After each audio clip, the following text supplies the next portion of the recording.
1950 সালে আমেরিকার কিছু বিজ্ঞানীরা একটা ইঁদুরকে দিয়ে বিশাল বড় একটা পরীক্ষা চালায়। এই গল্পটি আমি অবশ্য টিকটক থেকেই পেয়েছি। তবে হ্যাঁ, ঘটনাটি বলতেই হচ্ছে। একটি ছোট্ট কাচের বাক্সের ভিতরে একটি ইঁদুরকে বন্দি করে রেখে একটা পরীক্ষা করা হয়। ঘটনাটি শুনলে হয়তো বা আপনি কিছুক্ষণ চুপ থাকবেন যে আপনি এটা কি শুনতেছেন, বা কিছুক্ষণ আতঙ্কে থাকবেন যে আমি আপনাকে কি বললাম। তো পরীক্ষাটি যখন শুরু হয়, একটি ইঁদুরকে একটি ছোট্ট কাচের বক্সে রাখা হয়।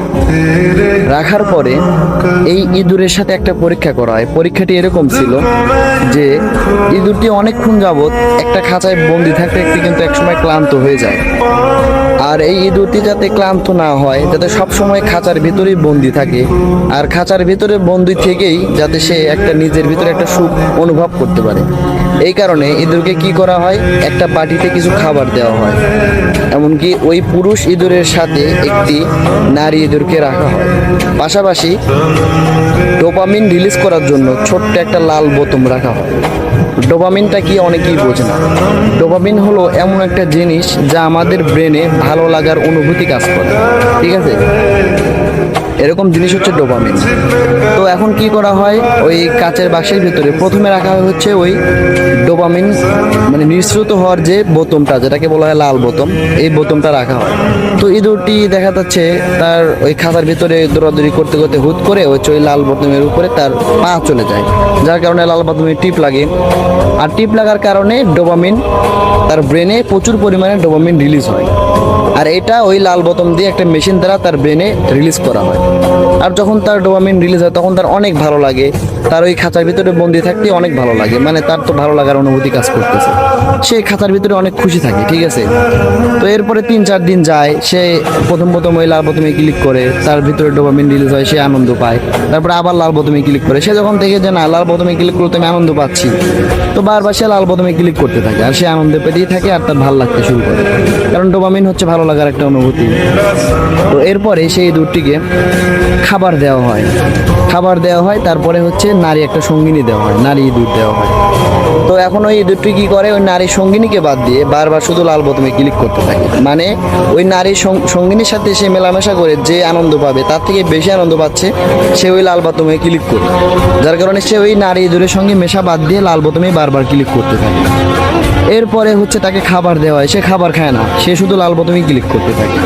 এভাবে ক্লিক করতে করতে ইঁদুরটি অনেক শুকিয়ে যাওয়ার পরে তার চেহারা নষ্ট হয়, কিন্তু তার যে ভালো লাগার অনুভূতি, তার যে সবসময় ভালো লাগে, খাঁচার ভিতরে বন্দি হয়ে আছে কিন্তু তারপরেও তার অনেক ভালো লাগে, এর কারণে সে আবার ওই লাল বোতামে ক্লিক করে।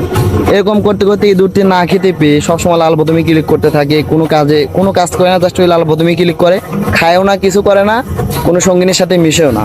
এভাবে ক্লিক করতে করতে সেই ইঁদুরটি এমন একটা পর্যায়ে চলে যায়, লাস্টে গিয়ে ওর শরীর নষ্ট হতে হতে, কিছু খায় না তো, শুধু ডোপামিন রিলিজ হলে ভালো লাগলে কি চলবে, হতে হতে লাস্টে গিয়া ইঁদুরটি মারা যায়। আর সব থেকে অবাক করা বিষয় কি জানেন, ইঁদুরটি যখন মারা যায় তখন তার পাটা ওই লাল বোতামের উপরেই ছিল।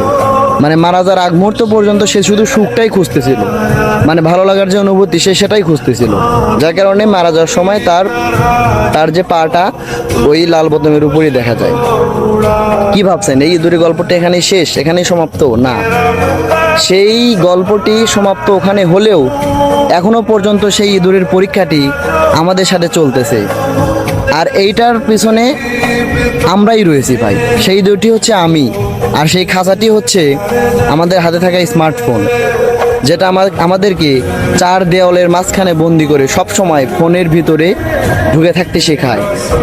আমরা খাবার খেতে ভুলে গেছি, খাবার খাওয়ার সময় আমরা কার্টুন দিয়ে খাবার খাই। আমরা যখন বাথরুমে যাই তখন আমরা ফোন ইউজ করি। আমরা গোসল করার আগ মুহূর্ত পর্যন্ত ফোন ইউজ করি, গোসল করে এসে আবার ফোন ইউজ করি। প্রতিটা সময় আমরা স্ক্রিনের দিকে তাকিয়ে থাকি, আমাদের চোখ নষ্ট হচ্ছে। সব থেকে খারাপ বিষয় কি জানেন, আমরা যখন অতিরিক্ত পরিমাণ রিলস ভিডিও দেখি, যখন আমরা রিলস ভিডিও দেখি আমাদের ব্রেনে প্রচুর পরিমাণ ডোপামিন রিলিজ করা হয়। শর্ট ভিডিও দেখলে প্রচুর ডোপামিন রিলিজ হয়। যখন আমরা একটা ভিডিও স্ক্রল করি, ভালো লাগে না, ঠিক আছে, আর একটা অপশন আছে, আবার ওইটা দেখতেছি, এভাবে আমরা বারবার কিন্তু স্ক্রল করতেছি, কিন্তু আমরা ভুলে যাচ্ছি যে আসলে আমরা কি খুঁজতেছি, কি দেখতেছি, কিছুই জানি না।